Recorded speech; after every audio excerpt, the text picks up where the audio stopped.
বন্ধুরা, আজ একটু কচু শাক খাবো। কালকে এক জায়গা থেকে দিয়ে গেছে কয়েকটা, বাইরে থেকে কাটতে বসে গেছে। কচু শাক মিলেমিশি রান্না করবো।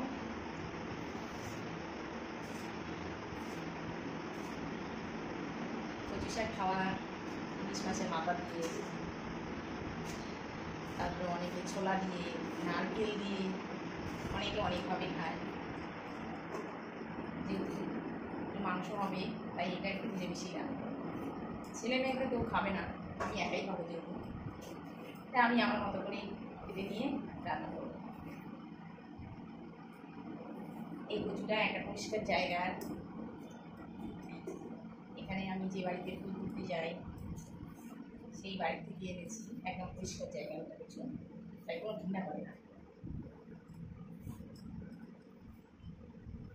কচু কাটছি, একদম কচু হাতে লাগছে, কচুটা কোনো হাতে ধরে না, তাহলে রান্নাতেও নিশ্চয়ই এটা ধরবে না।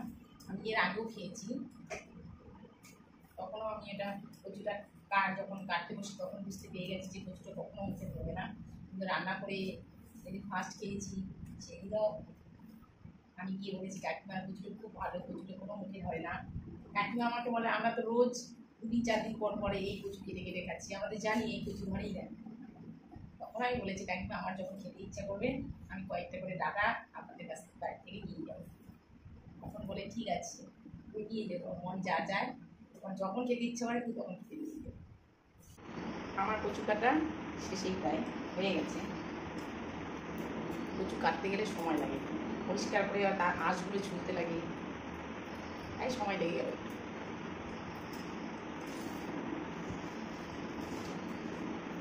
দুটো কালো কচু ডাটা পেয়েছি। এই জিনিসগুলো শহরের লোক কিনে খায়, আমরা একটু গ্রামে আছি বলে একটু বেঁচে যাই। তো এদিক ওদিক করে ইচ্ছে করলে এদিক ওদিক করলেও নেই, অবশ্য আশেপাশে কোথাও নেই, কচু ডাটা ডাটা নেই, ওই বাড়িটাতেই একটু আছে, নেই কোথাও নেই, একদম জঙ্গল পরিষ্কার। এই কচুর ডাটা কয়েকটা বাড়ির পাশে পেয়েছি, কালো কচুর ডাটা দুটো বাড়ির পাশে পেয়েছি, এখানে সাদা কচুতে মিশিয়ে দিয়েছি।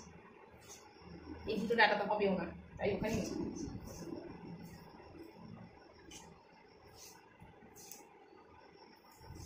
শহরের লোকগুলো যে কচুর ডাটা খায় তারা কোথা থেকে খাচ্ছে, গ্রামের থেকে নিয়ে যাচ্ছে।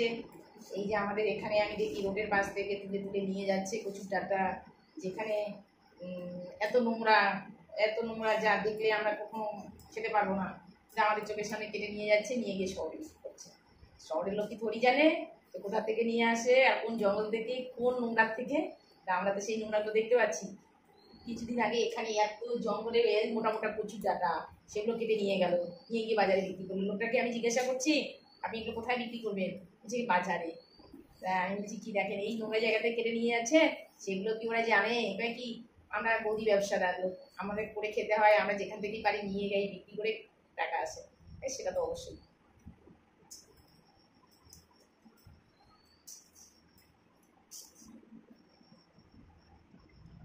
আমার কচু শাক কাটা শেষ। একটা কাপড়ের উপর নিয়েছিলাম যাতে কচু শাকটার দাগ না বসে, ডাটাটা কখনো আসবে নয়, কাপড়ের উপর নিয়ে কাটছিলাম। এই যে কতগুলো আঁশ বেরিয়ে গেছে। আমার অনেক কাজ আছে, এখন আমি রান্না বসাবো।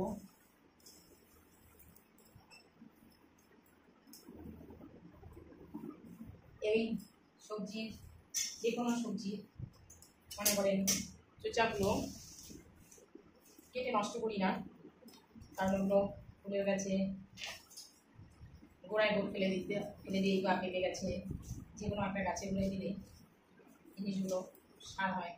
যেহেতু আমাদের এখানে গোবর টোবর কিছু জোগাড় করতে পারি না, মাঠে গেলে হয়তো কারো একটু গোবর পেলাম নিয়ে এলাম, এতটুকু কিনে তো নিয়ে আসছি না। মাঠে কখনো কখনো যদি কেউ গরু বাঁধে একটু বালতি নিয়ে গিয়ে গোবরটা তুলে এনে হয়তো একটু ফুলের গেছে গোড়াই দিলাম। তাই চোচাগুলোকে আমরা কখনো ফেলি না, যান সবজি কাটা যা যাবতীয় আছে সব গাছে ফেলে দিই।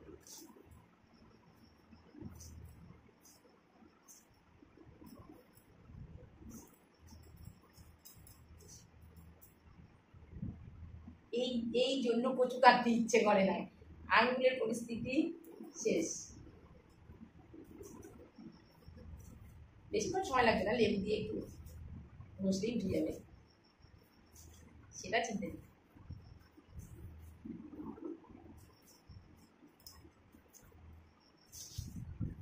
একা হাতে যখন সব করতে হয়, হাতের যত্ন দেখলে তো চলবে না, শরীরের যত্ন দেখলে চলবে না।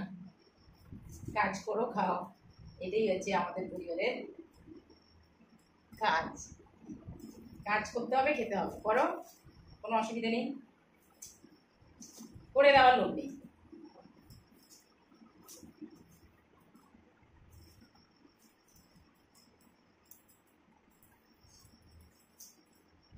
এখন রসুন 250 গ্রাম রসুন যাচ্ছে, কেউ যাচ্ছে 70 টাকা, কেউ যাচ্ছে 60 টাকা। এই যে রসুনের সাইজ, কালকে আমি 60 টাকা করে এনেছি, 260 টাকা করে এনেছি। আমি যারা এবার রসুন রেখেছে আমি টাকা ব্যবসা করছি। রসুনের দাম বাড়বে, কমবে না। মাছ মাংস দেখলে একটু রসুনটা সব সবজিতেই লাগে।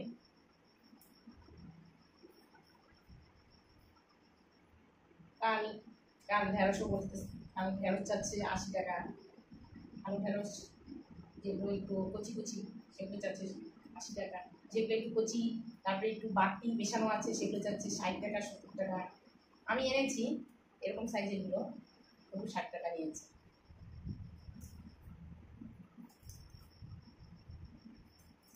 বাজারে গেলে মাথা 500 টাকা নিয়ে গেলে টাকা আর দিয়ে আসতে পারে। 500 টাকার বাজার একটা ব্যাগের অর্ধেকও হচ্ছে না, সত্যি হচ্ছে না, মনে হচ্ছে যে কিছুই করিনি বাজার।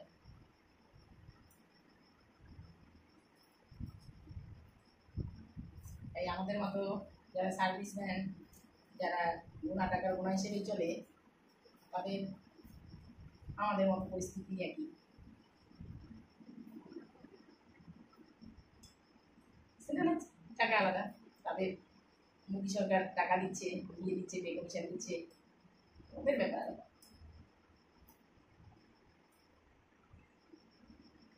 ওদের হিসেবের সঙ্গে আমাদের হিসেব মেলানো যাবে না।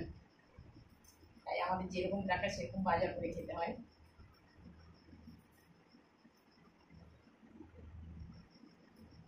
আমি এখন উঠবো, এখন আমি রান্নাঘরে রান্না স্টার্ট করে দেব।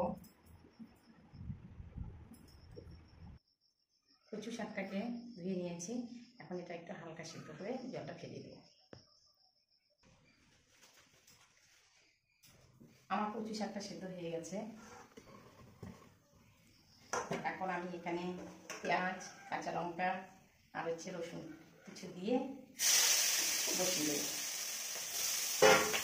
যেহেতু এখানে আরও কিছু করছিলাম, তাই আমি সব কিছু দিয়ে মিশিয়ে একটা খাওয়ার মতো করবো। তার সাথে আমি এখানে একটু অ্যাড করছি কালো জিরে হালকা। যারা নিরামিষ একদম আদা পেঁয়াজ রসুন কিচ্ছু দিতে মানে খেতে পারে না, তাদের যারা নিরামিষ বুঝি তাদের জন্য তো কালো জিরে অবশ্যই মাছ, তারা কালো জিরে ছাড়া তাদের সবজি হবে না, তার ফোড়ন ছাড়া সবজি হবে না। আমি একটু কালো জিরে দিয়েছি, এটা সব কিছুই গন্ধ থাকবে।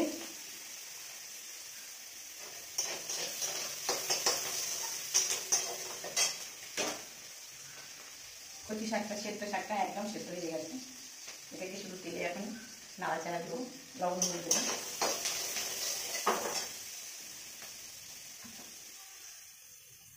তেলের পরিমাণটা যত কম খাওয়া যায় ততই ভালো, কিন্তু যতটা লাগে ততটাই দেবো, বেশি দেবো না, কম দেবো না। আমার লাল লাল হয়ে গেছে ভাজা, আমার রসুনের গন্ধ উঠেছে, পেঁয়াজের গন্ধ উঠেছে, কালো জিরে সব কিছু। এখন আমি এখানে কচি শাকটা দিয়ে দেবো।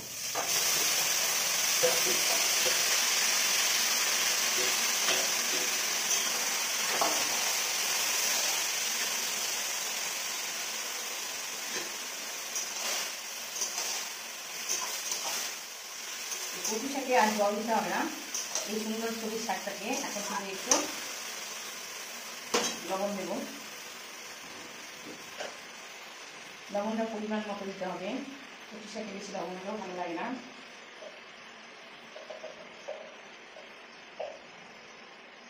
পরিমাণ মতো লবণ দিচ্ছি।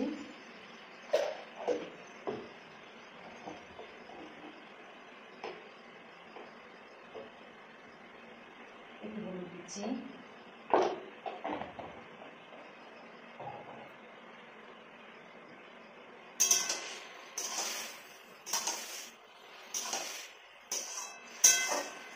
তার সাথে একটু আমি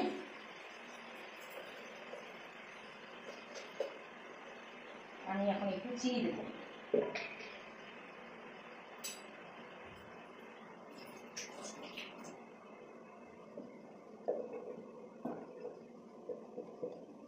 হালকা একটু আমি পরিমাণ চিনি দেবো।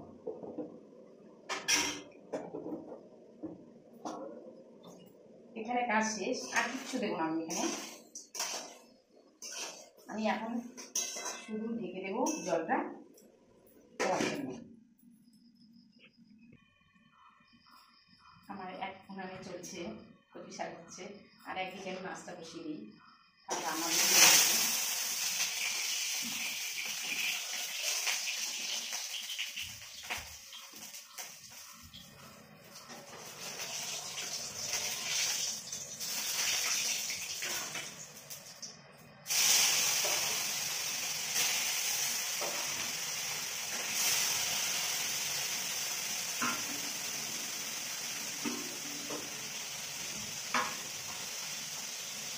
আমি একটু দেখি কচু শাকটা কত হয়ে যায়।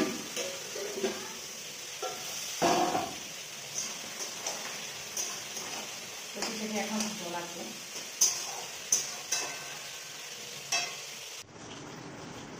কচু শাক আমার হয়ে গেছে।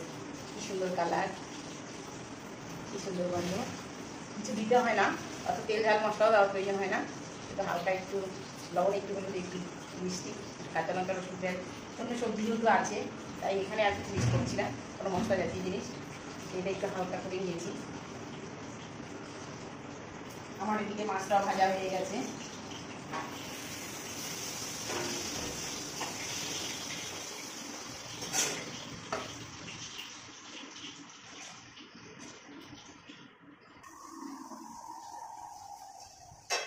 আমার মাছের জন্য তেল তো গরম আছি। আমি এখানে 2 চামচের মতো আদা বাটা, রসুন বাটা, পেঁয়াজ বাটা, লঙ্কা 2 চামচ দিচ্ছি।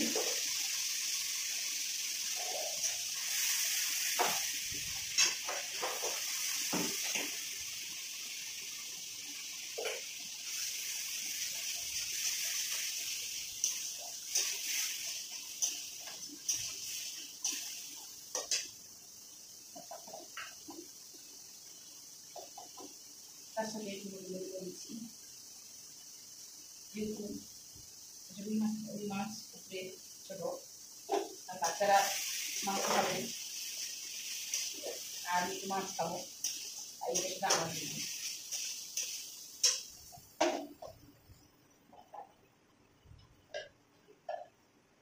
পরিমাণ মতো লবণ দিচ্ছি।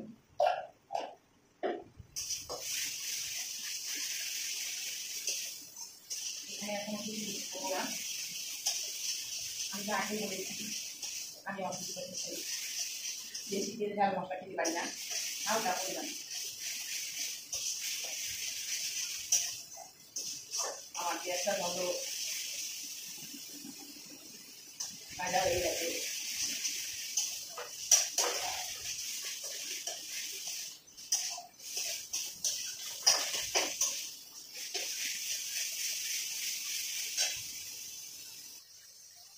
আমার মশলাটা ভালো হয়ে গেছে। আমি মাছগুলো দিব।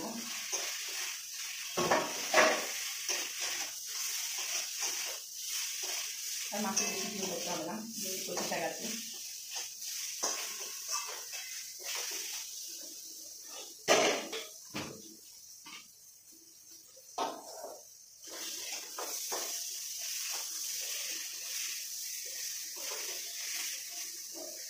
মাছের ঝোলের জলটা দিয়ে দিচ্ছি।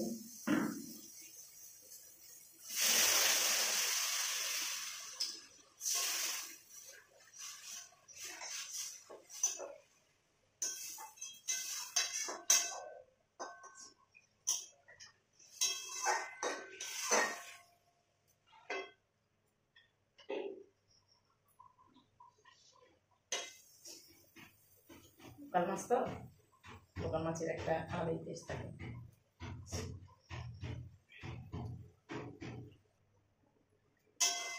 আমার মাছের ঝোলে কত সুন্দর একটা কালার এসে গেছে। এখন আমি এখানে দেবো একটু ধনে পাতা। আর কিচ্ছু লাগবে না, আমার একটু ধনে পাতা দিয়েছি।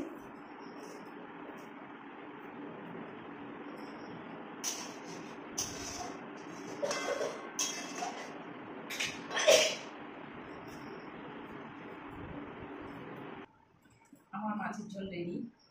এটা শুধু আমার জন্য, যেহেতু আমি চিকেন খাবো না, তাই শুধু আমার জন্য মাছের ঝোল।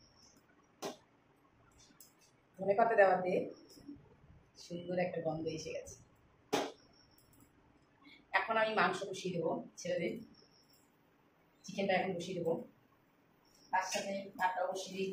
গরম, আমাদের এখানে আজ প্রচণ্ড গরম, রান্না করে বেশিক্ষণ থাকার মতো ইচ্ছে নেই।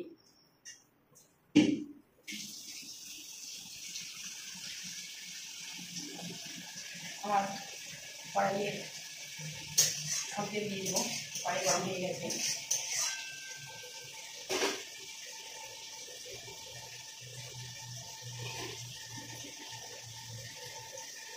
হ্যাঁ, ভাতের জলটা বসিয়ে দিই।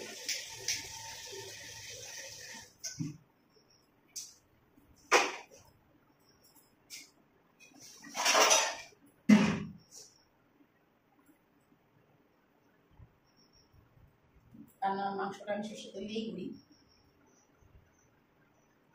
1/2 কিলো মাংস, পরিমাণ মতো আপনারা তেল দিতে পারেন, যে যেরকম তেল খেতে পছন্দ করে। অনেকে মাংসের সবজি একটু হালকা তেল ঝাল মশলা পছন্দ করে, অনেকে একটু বেশি করে দিয়ে খেতে ভালোবাসে।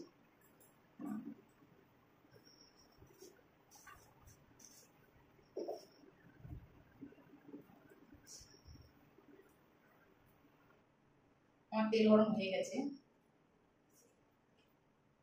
এখন ছেলের জন্য মেয়ের জন্য একটা আলু কেটে দিয়েছি। আমি আলু কেটে দিয়েছি।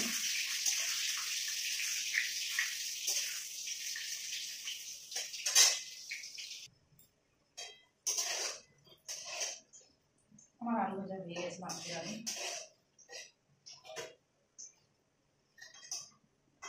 সবাই লাল করে ভেজে নিয়েছি। এখনকার আলু যতই লাল লাল করে ভেজে নেওয়া হচ্ছে না কেন, কিন্তু সেদ্ধ একটু করে নিতেই হয়, তার আগে একটু দিতে হয় মাংসে।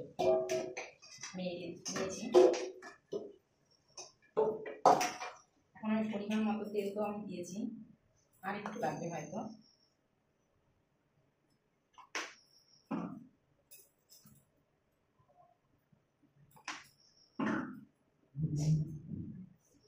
এখন আমি এখানে, যেহেতু খুব গরম, তাই আমি এখানে বেশি মশলা পেস্ট করবো না। সব মশলা,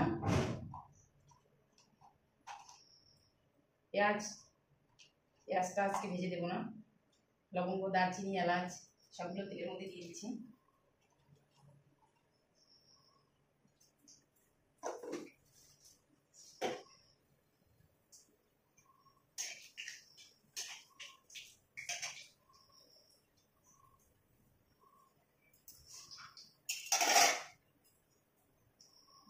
আমার মনে হচ্ছে তেলটা একটু বেশি হয়েছে, তেলটা একটু নামিয়ে দিতে হবে।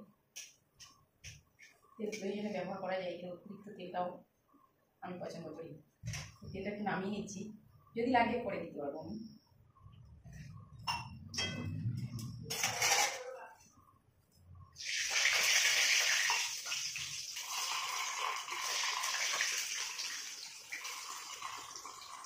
তেল আমি 2 চামচ নামিয়ে নিয়েছি। এখন আমি এখানে পুরো পেঁয়াজ বাটা, আদা বাটা, রসুন বাটা, শুকনো লঙ্কা দিইনি, কাঁচা লঙ্কার মধ্যে যেসব লঙ্কা পাকা আছে সেসব দিয়েছি। আর এখানে একটা টমেটো দিয়েছি, দিয়ে সব পেস্ট করে নিয়েছি। এখন আমি এটাকে মশলায় দেবো, তেলে মিক্স করে দিচ্ছি।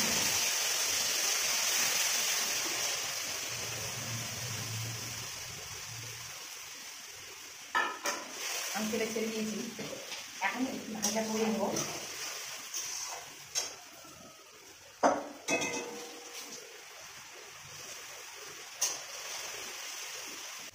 আমার ভাজা ভাজা হয়ে গেছে।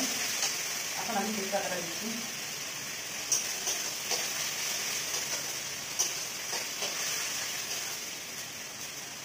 আমার মশলার তেলটা ছাড়া ছাড়া হচ্ছে।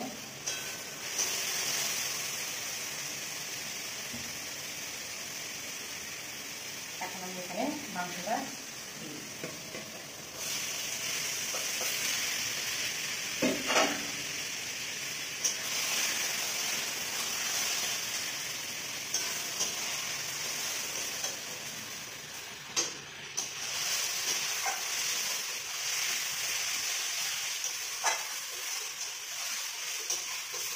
এখন এখানে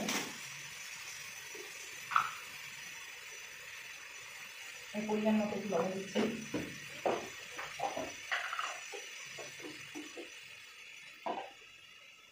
একটু হলুদ দিচ্ছি।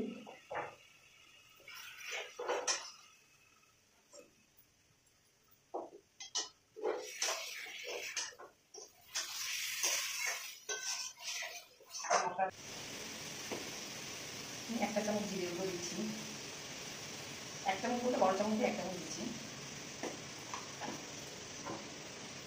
আর ধনে গুঁড়ো দিচ্ছি একটা চামচ।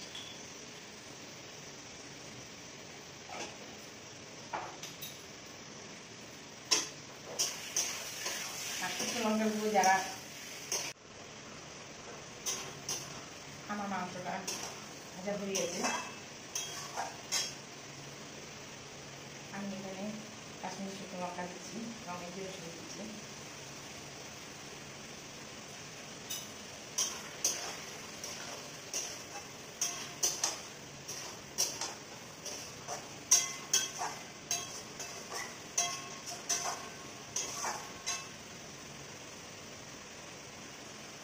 আমার মাংস তেল ছেড়ে গেছে। এখন আমি একটু করে একটু জল দেবো।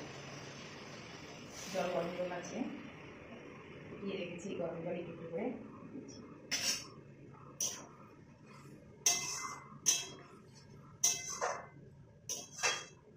যেহেতু গরম তাই আর পেঁয়াজ ভিজে দিইনি, বাটা একটাই কাজ সেরে দিয়েছি, শুধু বেরিয়ে দিয়েছি যাতে ঝোলটা একটু গাঢ় হয়ে যায়।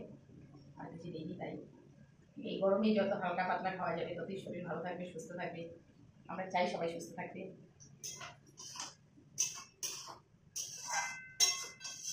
আমি এখন ভাজা করে আলুটা দিয়ে দিচ্ছি, কারণ এখনকার আলু সিদ্ধ হতে একটু সময় লাগে, তাই আমি দিয়ে দিচ্ছি। এখন এটাকে আমি এখানে একটু চিকেন মশলা অ্যাড করবো।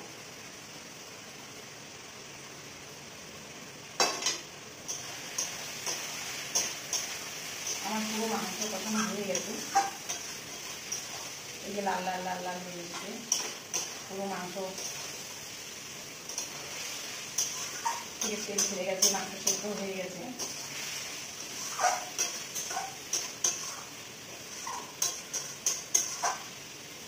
এখন আমি এখানে দিব ঝোলের জল। প্রচণ্ড গরম, গরমে রান্না হয়ে থাকার মতো বেশিক্ষণ এনার্জি নেই শরীরে। দেখছি আমার ভাতটা কতক্ষণ। আমার ভাত লাগবে 1 মিনিট হয়ে গেছে।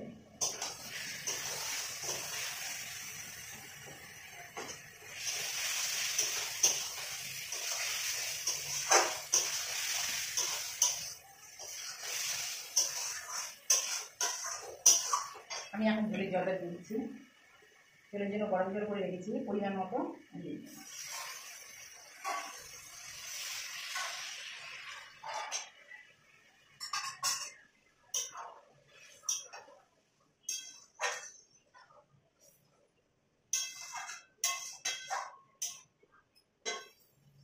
আর একটু লাগবে।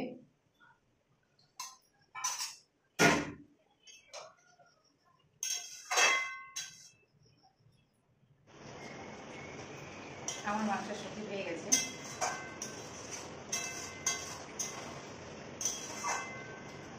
এখন আমি এখানে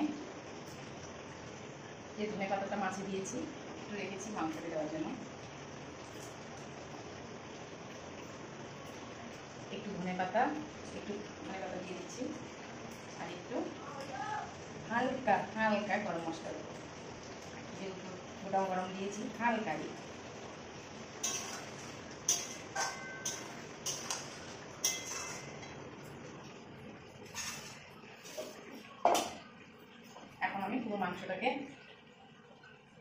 নিয়েছি।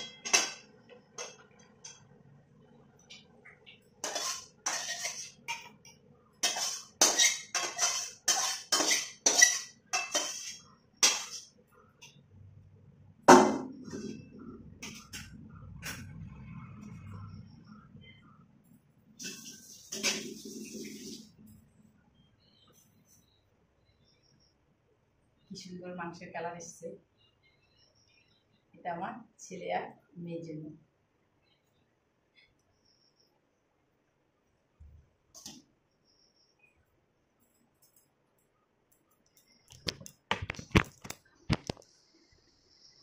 প্রচণ্ড গরম, রান্না করে আর রান্নাঘরে থাকা যাচ্ছে না। এত গরমে রান্নাঘরে ঢুকলেই জীবন বেরিয়ে যায়, মনে হচ্ছে কখন রান্নাঘর থেকে বেরিয়ে আসি। এই যে আমাদের পেছনে জঙ্গল, বাগান।